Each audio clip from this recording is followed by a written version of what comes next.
স্বাগত জানাচ্ছি খাতুনগঞ্জ থেকে মধ্যে সাথে আছে আমি শামীম জাহ। বাগেরহাটে রামপালে 1320 মেগাওয়াটের কয়লাভিত্তিক বিদ্যুৎ কেন্দ্র নির্মাণের কাজ শেষ হবে 2019 সাল নাগাদ। প্রকল্প এলাকায় মাটি ভরাটার কাজ প্রায় শেষ। এদিকে কয়লাভিত্তিক এই বিদ্যুৎ কেন্দ্র চালু হলে সুন্দরবনের ক্ষতির আশঙ্কা করছেন অনেক পরিবেশবাদী। আজ আমরা আলোচনা করব রামপাল বিদ্যুৎ কেন্দ্র। এ নিয়ে আলোচনা করতে আমার সাথে স্টুডিওতে রয়েছেন প্রতিবেশ আন্দোলনের প্রধান সংগঠক আবুল হাসান এবং ঢাকা বিশ্ববিদ্যালয়ের অ্যাকাউন্টিং বিভাগের সহকারী অধ্যাপক মোসাহিদা সুলতানা। তবে মূল আলোচনা যাবার আগে দেখে নেব একটি প্রতিবেদন। কয়লা ভিত্তিক বিদ্যুৎ কেন্দ্র নির্মাণে অধিগ্রহণ করা 1821 একর জমির মধ্যে 420 একরে মাটি ভরাটের কাজ শেষ হয়েছে সীমানা প্রাচীর নির্মাণের কাজও। প্রকল্প এলাকায় সরবরাহের জন্য নির্মাণ করা হয়েছে বিদ্যুতের নতুন লাইন। আগামী 4 বছরে এই কাজ শেষ করতে চায় সরকার। এরই মধ্যে শেষ হয়েছে প্রায় 3 ভাগ কাজ। এই প্রজেক্টের টোটাল কাজের মধ্যে প্রায় 2.5 থেকে 3% মধ্যে আমরা কাজ হয়েছে, ল্যান্ড ডেভেলপমেন্ট চলছে। আমরা মাত্র টেন্ডার শেষ করলাম, আমরা টেন্ডারের ইভ্যালুয়েশন চলছে। তো ইভ্যালুয়েশনগুলো শেষ হলে পরে মূল প্রকল্পের কাজ শুরু হবে। বিদ্যুৎ কেন্দ্র নির্মাণের কাজ এগিয়ে চললেও সুন্দরবন রক্ষায় এখনও তা বন্ধের দাবি করছেন পরিবেশবাদীরা। আমরা তো স্থগিত, আমরা এই প্রজেক্টটা বাতিল চাই। সুন্দরবনকে আমরা কি রাখবো না রাখবো না, এটা একটা সিদ্ধান্তের বিষয়। সুন্দরবন আমাদের আগামী দিনে দেশের উন্নয়নে কতটুকু প্রয়োজন, নাকি আমাদের এখানকার যে শিল্পায়ন হচ্ছে সেটা প্রয়োজন। প্রকল্প এলাকার লোকজনও এই বিদ্যুৎ কেন্দ্র নির্মাণের সুবিধা অসুবিধা নিয়ে রয়েছেন দ্বিধাদ্বন্দ্বে। এ হয়ে আমাকেও ভালো হয়েছে, কাজকর্ম হয়েছে, অকর্ম হয়ে গেলে কথায় শুধুই মাছের চাষ মানে মানুষ ফইরেদা বুদ্ধি। বিরাট সমস্যা হচ্ছে, এই নদী যদি বানিয়ে দিচ্ছে তাতে গের ফাতাড়ি করতে পারছি না, আমরা যেভাবে ব্যবসা বাণিজ্য করতাম এইগুলো আমরা করতে পারছি না। বিদ্যুৎ কেন্দ্রটি চালু হলে প্রতিদিন 10,000 টন কয়লার প্রয়োজন হবে। বিশাল এই এলাকা জুড়ে চলছে কয়লা ভিত্তিক বিদ্যুৎ কেন্দ্র নির্মাণের কর্মযজ্ঞ। আর বাইরে সুন্দরবন রক্ষায় পরিবেশবাদীরা করছেন আন্দোলন, আর এখানকার স্থানীয় বাসিন্দারা পক্ষে বিপক্ষে। সবকিছু বিবেচনায় হিসাব নিকাশ করতে হবে সরকারকেই। Ashraf Alam, independent news, Rampal, Bagerhat. দেখলাম প্রতিবেদনটি আমরা। মিস মোসাহিদা সুলতানা এবং জনাব আবুল হাসান, আপনাদেরকে স্বাগত জানাচ্ছি অনুষ্ঠানে। কেমন আছেন আপনারা? হ্যাঁ, ভালো আছি। জনাব আবুল হাসান, আপনার কাছে প্রথম জানতে চাচ্ছি যে রামপাল পাওয়ার প্ল্যান্টের কথা আমরা বলছি, কয়লা ভিত্তিক বিদ্যুৎ কেন্দ্রের কথা বলছি। সরকার সেখানে বিদ্যুৎ কেন্দ্র করবার ব্যাপারে একেবারে আমরা বলবো যে তারা তাদের সিদ্ধান্তে অনড় রয়েছেন এবং তারা করবেন। এবং তারা বলছেন যে ইম্প্যাক্ট অ্যাসেসমেন্ট করেছেন, সেই অ্যাসেসমেন্ট অনুযায়ী তারা ক্ষতি দেখছেন না। কিন্তু যারা পরিবেশবাদী তারা বলছেন যে এটা আসলে ভুল ধারণা, তারা ক্ষতি করবে। এবং সম্প্রতি সরকার একটি ফিল্ড ট্রিপের আয়োজন করেছেন রামপালে এবং সেখানে অনেক অবশ্য যাননি, তারপরেও এই যে কয়লাভিত্তিক বিদ্যুৎ কেন্দ্রের কাজ এগিয়ে চলছে। আপনাদের কি মনে হয়, কেন এই বিদ্যুৎ কেন্দ্র চালু হলে পরিবেশের জন্য কী ধরনের ক্ষতি হতে পারে? প্রথমত বলা দরকার যে এই বিদ্যুৎ কেন্দ্র স্থাপিত হওয়ার যে পরিকল্পনা, সেই পরিকল্পনাটা শুরু থেকেই আমরা এটা বলে আসছিলাম যে এখানে সুন্দরবনের এত কাছে এরকম একটা বড় কয়লা ভিত্তিক বিদ্যুৎ প্রকল্প, এর একটা বিরাট ক্ষতি আসলে সুন্দরবনের উপরে পড়বে। এটা নানান দিক থেকে পড়বে। প্রথমত আপনারা চিন্তা করব যে এই যে মানে সুন্দরবন এক অর্থে বলা যেতে পারে বাংলাদেশের ফুসফুস, আরেকভাবে বলা যেতে পারে যে সুন্দরবন আমাদের মায়ের মতো বুক চিতিয়ে রক্ষা করছে। মানে সুন্দরবন না থাকলে যে আমাদের বিরাট ক্ষতি হবে, এবং সুন্দরবন যে আমাদের শেষ পর্যন্ত আমাদের ঐতিহ্য, আমাদের গর্ব, এই সুন্দরবনের কোনো ক্ষতি হোক, এমনকি ছোট ক্ষতি হোক, সেটাও আমরা চাই না। কিন্তু এই বিদ্যুৎ কেন্দ্র আসলে অনেক বড় ক্ষতি করবে। সেই ক্ষতিগুলো কি কি? ধরেন, একটা হচ্ছে যে এর ফলে যে পরিমাণে আসলে বিষাক্ত গ্যাস উদ্গীরণ হবে, সেই গ্যাসের উদ্গীরণ, এটা তো যে কোনো ইন্ডাস্ট্রিয়ালাইজেশনে এই গ্যাস উদ্গীরণ হয় এবং সেখানে যে দেশে যে প্রান্তেই হোক আপনার পরিবেশের ক্ষতি করবেই। হ্যাঁ, অবশ্যই সেটা একটা বিষয়। আর বিদ্যুৎ কেন্দ্র কিন্তু আরেকটা বিষয়। ধরেন বিদ্যুৎ কেন্দ্র, এবং সেটা হচ্ছে কয়লা ভিত্তিক বিদ্যুৎ কেন্দ্র। মানে একটা অ্যাসেসমেন্ট বলছে যে দুনিয়াতে মানে প্রতি বছর 1,70,000 মানুষ মারা যান শুধুমাত্র কয়লা ভিত্তিক বিদ্যুৎ কেন্দ্রের বিষাক্ত যে মানে বিষক্রিয়া, সেই বিষক্রিয়ার ফলে। ফলে কয়লা ভিত্তিক বিদ্যুৎ কেন্দ্র কিন্তু অন্য সমস্ত কিছুর চাইতে আলাদা, এবং দুনিয়াতে এখন আমরা যে বৈশ্বিক উষ্ণায়ন দেখছি জি। সেই বৈশ্বিক উষ্ণায়নের প্রধান কারণ কিন্তু কয়লা। তাহলে কি আমরা কয়লা ভিত্তিক বিদ্যুৎ কেন্দ্র করবো না? আমি শুধু রামপালের কথা বাদে দিলাম, তাহলে কি আমরা করবো না? আমার ব্যক্তিগতভাবে যদি আমার কাছে জানতে চান, তাহলে আমাদের কয়লা ভিত্তিক বিদ্যুৎ কেন্দ্র থেকে সরে এসে অন্যান্য যে সমস্ত নবায়নযোগ্য জ্বালানি সেই সমস্ত দিকেই আসলে নজর দেওয়া দরকার, এবং দুনিয়াতে এখন বিভিন্ন জায়গায় এই বিষয়ে নবায়নযোগ্য জ্বালানিতে নজর দেওয়া হচ্ছে, কয়লা ভিত্তিক বিদ্যুৎ কেন্দ্র থেকে তারা সরে আসছে। যেমন জার্মানিতে ইতিমধ্যেই প্রায় 30% তারা নবায়নযোগ্য জ্বালানিতে চলে গেছেন এবং কয়লা ভিত্তিক বিদ্যুৎ কেন্দ্র তারা বাদ দিচ্ছে। ধন্যবাদ জনাব আবুল হাসান। আমি আপনার কাছে ফিরে আসবো। শাহিদা সুলতানা, আপনার কাছে জানতে চাচ্ছি যে একটা বাস্তবতা হচ্ছে আমাদের বিদ্যুৎ দরকার। বিদ্যুৎ না হলে আমরা শিল্পায়ন করতে পারবো না, আমাদের উন্নয়ন বাধাগ্রস্ত হবে। বিদ্যুৎ দরকার, এই বিষয়ে কোনো দ্বিমত নেই, নিশ্চয়ই আপনিও করবেন না। তাহলে রামপাল পাওয়ার প্ল্যান্ট যদি আমরা করি, তাহলে কি আমরা বিদ্যুৎ থেকে এখানে বঞ্চিত হচ্ছি, নাকি আপনার কি মনে হয় যে আমাদের পাওয়ার প্ল্যান্টটা সুন্দরবনের কাছাকাছি অংশে করা একেবারে ঠিক নয়? আমি প্রথমেই বলবো যে অবশ্যই আমাদের বিদ্যুৎ দরকার, এবং সেটা নিয়ে আমরা জানি যে আমাদের শিল্পায়নের জন্য, কৃষিকাজের জন্য বলেন, আরো অনেক কাজের জন্যই আমাদের বিদ্যুৎ প্রয়োজন। এটা একেবারে অস্বীকার করার কিছুই নেই। কিন্তু এই বিদ্যুৎ উৎপাদন করতে যে আমরা যদি এখন একটা বনকে ধ্বংস করে ফেলি, সেটা মোটেই আমাদের কারোর জন্য গ্রহণযোগ্য বিষয় না। কারণ সুন্দরবনের বিকল্প আছে, সুন্দরবনের কোনো বিকল্প নেই। রামপাল বিদ্যুৎ কেন্দ্র রামপালে অবস্থান না করে এটা যদি এই বিদ্যুৎ কেন্দ্রটা অন্য কোথাও হয়, তাহলে ওটার পরিবেশ সমীক্ষা করার পরে যদি আমরা দেখি যে অন্য কোথাও হলে এটা কোনো ক্ষতি করবে না, তাহলে আমরা অবশ্যই সেটা করার পক্ষে। এরকম না যে আমরা বিদ্যুৎ কেন্দ্র হোক তা চাই না, বিদ্যুৎ উৎপাদন হোক চাই, কিন্তু কেন সুন্দরবনকে ধ্বংস করে এরকম একটি বিদ্যুৎ প্রকল্প তৈরি করতে হবে, সেটার বিপক্ষে। সেই বিষয়টা কি আপনারা যারা এই আন্দোলনের সাথে জড়িত, তারা কি সরকারকে বোঝাতে পারছেন না, বা সরকার কেন বুঝতে পারছেন না? সরকার যে ইম্প্যাক্ট অ্যাসেসমেন্ট হয়েছে সেটা, এবং সেখানে তারা বলছে যে এটা ক্ষতি করবে না, এবং ইম্প্যাক্ট অ্যাসেসমেন্ট আরো একটা বলা হয়েছিল যে বিদ্যুৎ পাওয়ার প্ল্যান্ট থেকে সুন্দরবনের দূরত্ব হচ্ছে 14 কিলোমিটার, কিন্তু আপনারা বলছেন এটা 4 কিলোমিটার। কিসের ভিত্তিতে এটা বলছেন? আচ্ছা, এটা যদি ধরেন 14 কিলোমিটার 4 কিলোমিটার, এই যে বিতর্কটা, এটার ধরেন আমরা এটা এখানে খুবই অগুরুত্বপূর্ণ। কারণ 4 কিলোমিটার এবং 14 কিলোমিটার খুব বেশি দূরে না। আর সেটা যদি হয় 14 কিলোমিটার হোক আর 4 কিলোমিটার হোক, আপনাকে দেখতে হবে যে এই 10 কিলোমিটারের ব্যবধানে এরকম না যে আপনার কোনোভাবে সুন্দরবন রক্ষা পাবে। আবার আপনি এই ডিবেটটাও দেখবেন যে অনেকে বলে যে সুন্দরবন যেটা স্যাংচুয়ারি হিসেবে ঘোষণা করা হয়েছে, সেই অভয়ারণ্য সেইটা দূরত্ব আরো বেশি। তো এগুলো আসলে কোনোটাই বিষয় না, কারণ সুন্দরবনের আশেপাশে যখন সুন্দরবনটা আসলে একটা স্পর্শকাতর অঞ্চল। আপনি যখন একটা বনকে দেখবেন, বনটা কিন্তু কোনো একটা নির্দিষ্ট জায়গা থেকে শুরু হয়, বিষয়টা সেরকম না। আশেপাশের অনেক কিছু, যেমন নদী নালা, অনেক কিছু থাকে যেগুলো এই বনটাকে রক্ষা করে। এবং সুন্দরবন এটার একটা বিশেষ বৈশিষ্ট্য হচ্ছে যে এটা শুধু বন না, এর ভিতর দিয়ে যে নালাগুলো চলে গেছে, অসংখ্য ছোট ছোট এগুলোই কিন্তু ম্যানগ্রোভ প্রজাতির বন গাছগুলোকে রক্ষা করে।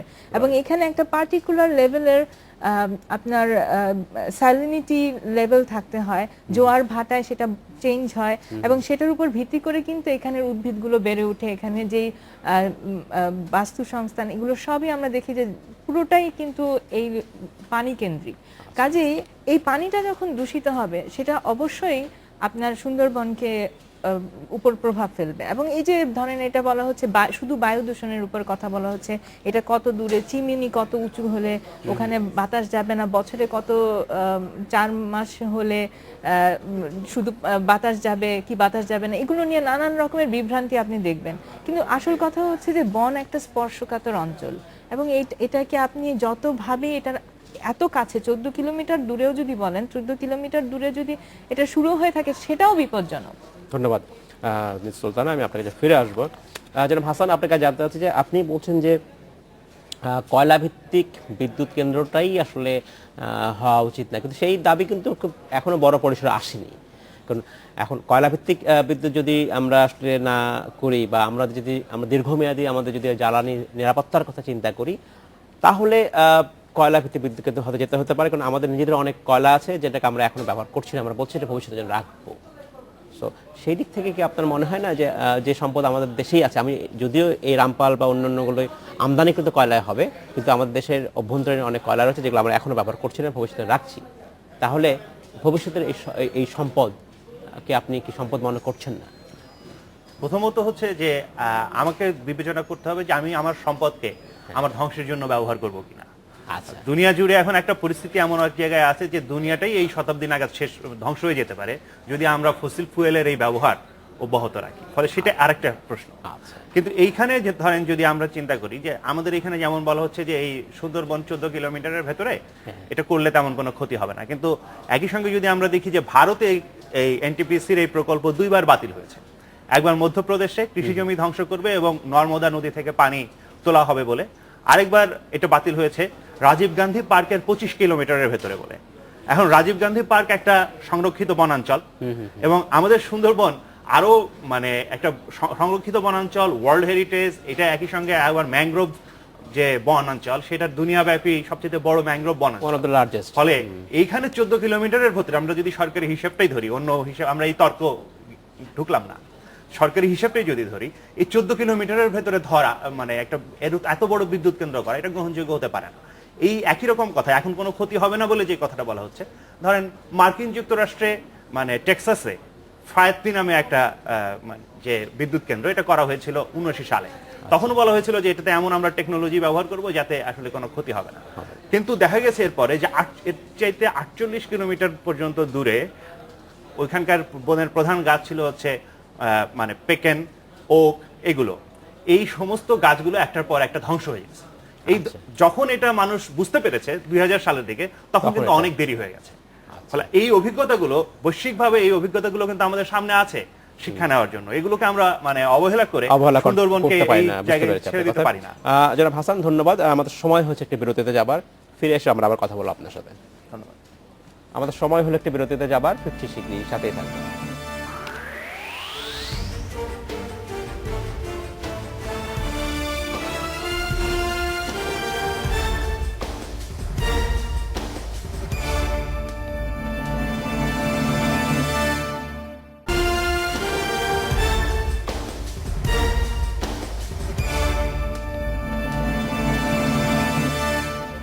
স্বাগত আরেকবার খাতুনগঞ্জ থেকে মতিঝিলে। আজ আমরা আলোচনা করছি রামপাল বিদ্যুৎ কেন্দ্র নিয়ে। এ নিয়ে আলোচনা করতে আমাদের সাথে স্টুডিওতে রয়েছেন প্রতিবেশ আন্দোলনের সংগঠক আবুল হাসান এবং ঢাকা বিশ্ববিদ্যালয়ের অ্যাকাউন্টিং বিভাগের সহকারী অধ্যাপক মোসাহিদা সুলতানা।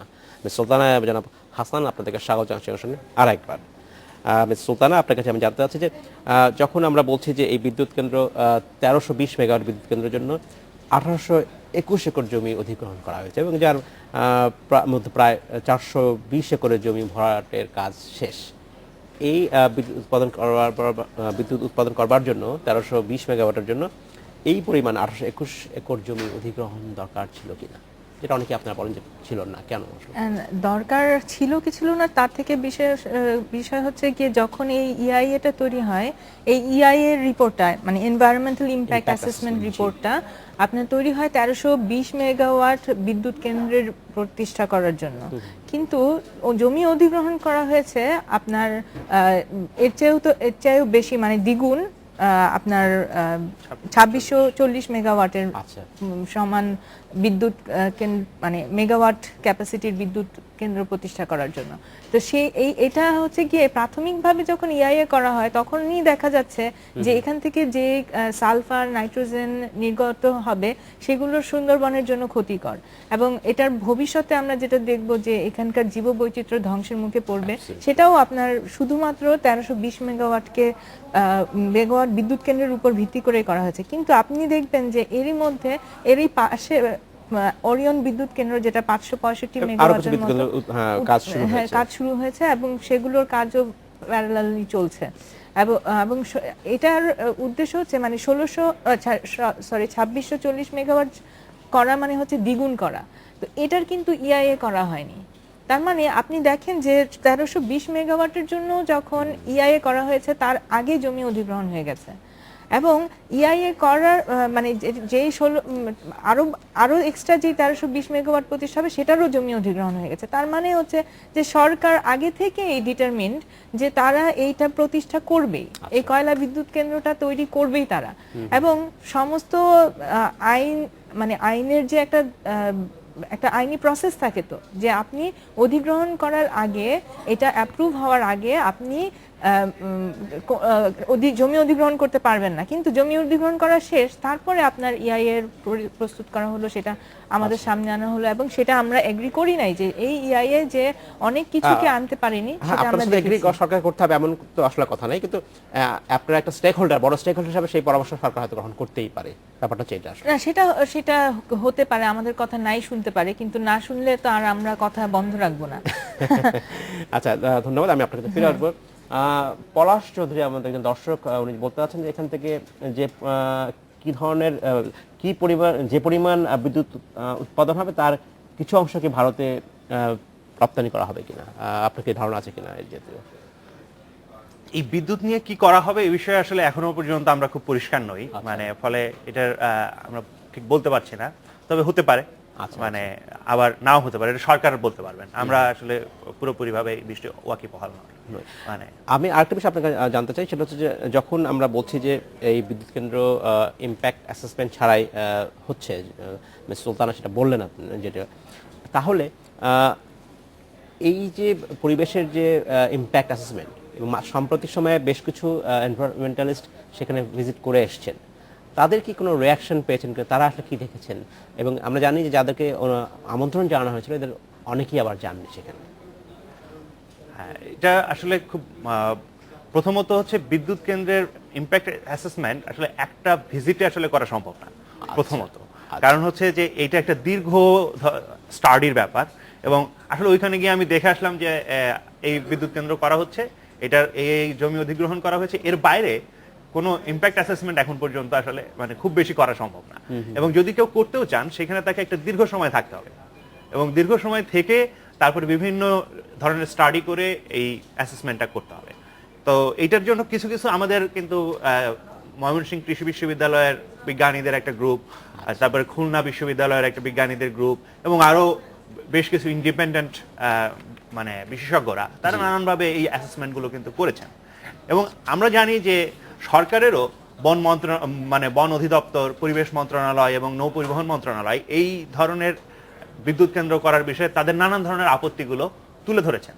সেগুলো একটা পর্যায় পর্যন্ত তারা কিন্তু আসলে রাজিও হন নাই, শেষ পর্যন্ত তাদের রাজি কেন হতে হয়েছে আমরা জানি না, মানে কিন্তু এগুলো তারাও তুলে ধরেছেন। এবং যে সরকার যে এনভায়রনমেন্টাল ইম্প্যাক্ট অ্যাসেসমেন্ট দিচ্ছেন সেখানে বাংলাদেশের আইনের থেকেই ব্যত্যয় আছে। কিন্তু যেমন ধরা যাক যে সালফার ডাইঅক্সাইড এবং নাইট্রোজেন ডাইঅক্সাইডের যে পরিমাণ ওইখানে বলা হচ্ছে যথাক্রমে 52 এবং 54 মাইক্রোগ্রাম পার মিটার কিউব। তো এইটা যে হবে, এইটা কিন্তু আসলে বাংলাদেশের পরিবেশ আইন 1997 সালে যেটা বলা হচ্ছে, সেটা বলা হচ্ছে যে এটার গ্রহণযোগ্য সীমা হচ্ছে 30 মাইক্রোগ্রাম পার মিটার কিউব। আচ্ছা, ফলে এইটার চাইতে বেশি। এবং সুন্দরবনের এখনকার মাত্রা হচ্ছে 8 এবং 16, মানে দুইটা। বুঝতে পেরেছি। এবং যেটাকে এনভায়রনমেন্টাল ইম্প্যাক্ট অ্যাসেসমেন্টে বলা হচ্ছে সেটা হচ্ছে যে এটা 80-র চাইতে কম, কাজে এটা গ্রহণযোগ্য। কিন্তু 80 আসলে কোথায় গ্রহণযোগ্য? এটা শহরে, নগরে, যেখানে মানুষ বসবাস করে সেটার জন্য গ্রহণযোগ্য, বনের জন্য গ্রহণযোগ্য না। এটা একটা বিষয়। ধরেন এনভায়রনমেন্টাল ইম্প্যাক্ট অ্যাসেসমেন্টে বলা হচ্ছে যে আপনি যে ধরনের মানে এই শব্দ দূষণ হবে, শব্দ দূষণকে প্রতিরোধ করার জন্য সবুজ বেষ্টনী করা। হ্যাঁ, ধন্যবাদ। হাতে আমাদের সময় নেই। আমাদের মিস সুলতানা, আপনাকে সর্বশেষ প্রশ্ন করবো, আমাদের হাতে সংক্ষেপে উত্তর দেবেন, আমাদের সময় একদম নেই।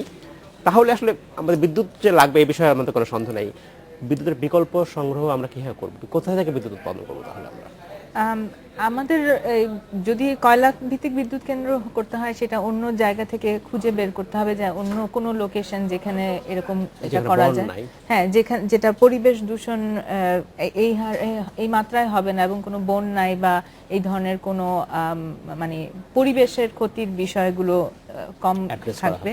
এবং এটা ছাড়া আপনার নবায়নযোগ্য জ্বালানি এগুলো নিয়ে সারা বিশ্বে অনেক এগিয়ে গেছে, হ্যাঁ, সেগুলো নিয়ে আমরা গবেষণা করতে পারি, নতুন নতুন পদ্ধতি কে গ্রহণ করতে পারি।